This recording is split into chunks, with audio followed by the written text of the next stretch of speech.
Welcome back to the rules of engagement. We just talked about game 2, how it's very important to when you open with those Reapers to deny your opponent that third base, and then of course take a very fast start of your own. Make sure your tanks are positioned safe from early roach aggression. Now we're going to take a look at Last doing the same similar opening, but with a different reaction because his opponent plays a little bit differently.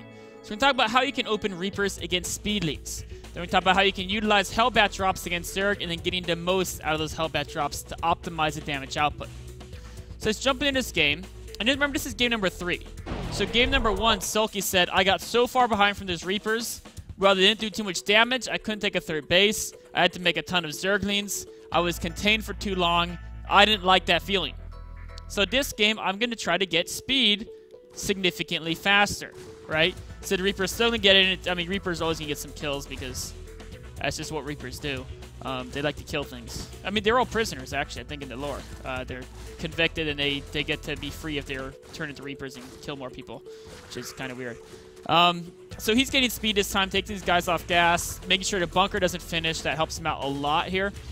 And the idea of this speed is that, okay, once they get speed, I can push Reapers away. Now, from a Terran perspective, if you're opening Reapers against speed, it's the same goals at the start.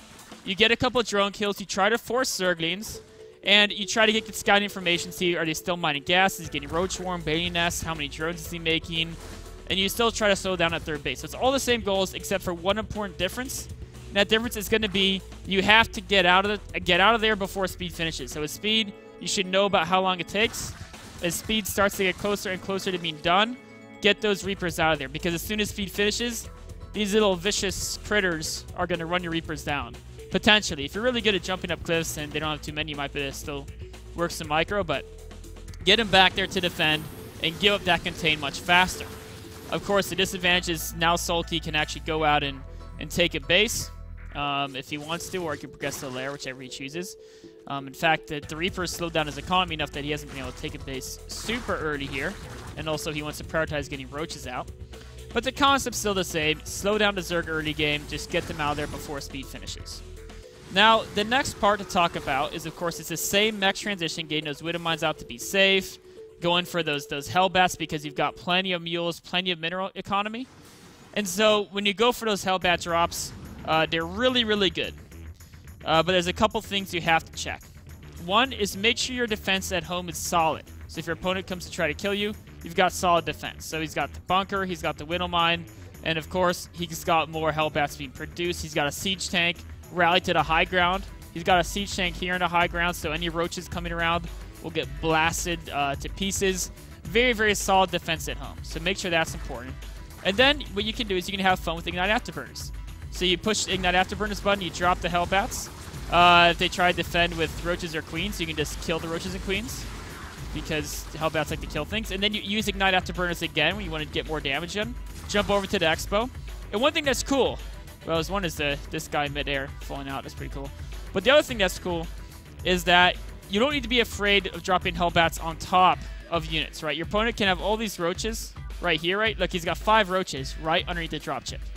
And it's okay to drop them right on top of roaches. If you drop a Hellion there, the Hellion gets 1 shot off, and the roaches then get 1 shot off, and they kill the Hellion. If you drop a Hellbat off, he gets 1 shot off, and his 1 shot does much more damage than normal Hellion does. Then the roaches all shoot him, but because he's a Hellbat, he gets a 2nd shot off, and then you just kill a whole lot of drones, right? See all the drones dying? And it's very worth it. So even if your Hellbats die, they'll pay themselves off in the drone kills they get, so don't be afraid to drop your Hellbats on top of the enemy army, even if they're going to die. Now, of course, throughout this Hellbat drop, remember I said you got to make sure your defenses at home are very strong. You got the tanks on the high ground, you've got the mines here, and of course, the Banshee can help poke at your opponent as well, and you're very safe from roach counterattacks. Of course, the most damage they can do, deny some mining. It's better to have the tanks further back and deny mining, because if a tank was here on the edge, the Overseer could get vision, and the roaches could knock it out from the low ground. So, better to be safe, keep the tanks back, and just lose some mining time, because you know what? Even if you lose some mining time, you've got triple mules, man. Where's the 3rd orbital? Oh, it's already over here. You've got triple mules, so you're totally fine, even losing some mining time. Now, the next thing to talk about is getting the most out of Hellbat drops. So, we can see, you know, it's easy right now to just say, oh, all I have to do is bring in medevac and drop Hellbats on them, and I'm going to win. But maybe your opponent's a lot better than you. They've got really good defense, and they know how to defend a single medevac Hellbat drop. There's things you can do to try to get your drops more and more effective. And that's using tactical positioning to make a drop part of a complete assault package instead of just a drop. What I mean by that is exactly what you'll see Lasto coming up here. So you do your first drop, right? But you're playing against, I mean, Soulkey, spoiler alert, he's a round of 8 GSL Code S guy. This is one of, like, he's one of the best guys there is, right? So being a world-class third player, what Soulkey's going to do is, of course, as soon as you go for that drop, he's very, very fast on his feet. He's going to move those drones very quickly and get them out of there. This is exactly why you don't see Protoss do Templar drops too much, because at the very top level, Storm drop will almost never do damage on its own. But part of a complete package, you drop here, you force the drones to the natural, right? Then when the drones go to the natural and your opponent's distracted there, even a world-class Zerg has a very hard time trying to defend this. At the same time, once all the drones are natural, then you pull in your medevac. With Ignite Afterburners, the reaction time is much less. You're dealing with the front. Part of a complete package, you can drop them in the natural, get even more damage done. Look at all the drones die.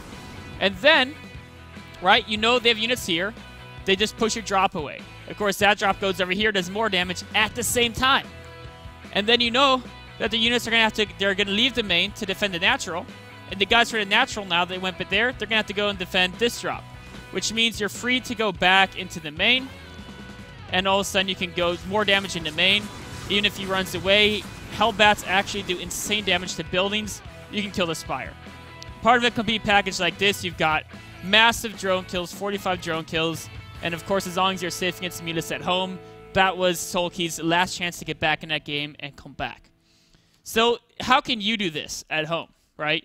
The key thing here is to learn how to know where units are on a map and which zones they can move the best around, right? So if you know you have a dropship here, and you know you have a dropship here, right? One thing is when you're controlling this dropship, this is the same against dropship defense as well, actually. It's a similar concept. And it's like playing football when you're playing zone defense instead of man defense. You don't get out of your zone, right? So this dropship zone is going to be the first and the third. He drops it in the main. Now, when your opponent defends the main, it's just as easy. In fact, a lot of people, the more obvious target, just head straight down to the natural. But if you do that, you're interfering with this dropship zone, and all of a sudden you have 2 dropships in the same place. Much easier to defend. So don't do that, right? Do it zone defense, stay in your zone. Go back to the third.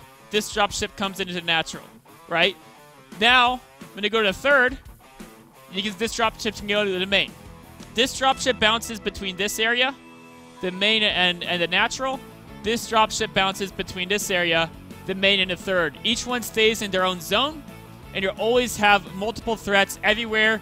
You'll never get units clustered where all of a sudden they can be defended by a single positional defense area. So keep your guys in their zones, and you can make it a much harder to defend harass. Something that even the world's best players have a very, very hard time defending. So you can see Last did this very effectively, forces opponent to use a desperation Mutas attack, as you can see here. I mean, he was ready for it. He was ready for it because he scouted that Spire with his earlier drops. Of course, missile turret over here, missile turret over here.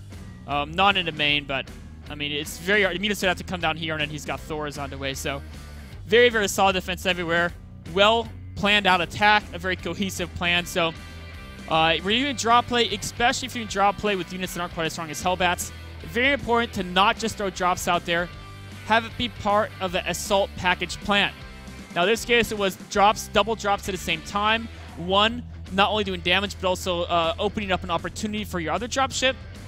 But also, if you have your army on the map, you can combine your army movements to be in sync with the dropship movements, so you can cross ground safely, set up in key positions, etc.